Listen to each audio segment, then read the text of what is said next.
শাকিব খানের সাথে ছোট্ট পর্দায় অভিনয় করতে যাচ্ছেন জনপ্রিয় চিত্রনায়িকা তটিনী। এবার বিষয়টা এমন হয়ে গেল না যে ছোট্ট নায়িকাকে শাকিব খানের হাত ধরে উঠতে হচ্ছে। একটা জিনিস লক্ষ্য করেন, শাকিব খান বাংলা জগতের মেগাস্টার। শাকিব খানের উপরে বাংলাদেশ ইন্ডাস্ট্রিতে এখনো পর্যন্ত কোনো নায়ক বা নায়িকা আগে যেতে পারেনি।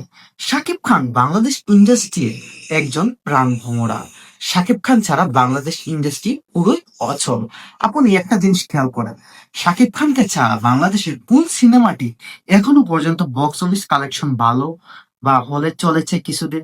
শাকিব খানের নতুন নতুন যে সিনেমাগুলো আসে টানা 2 থেকে 3 মাস পর্যন্ত হলে রীতিমতো ভরপুর, দর্শকের চাহিদা থাকে সব থেকে বেশি।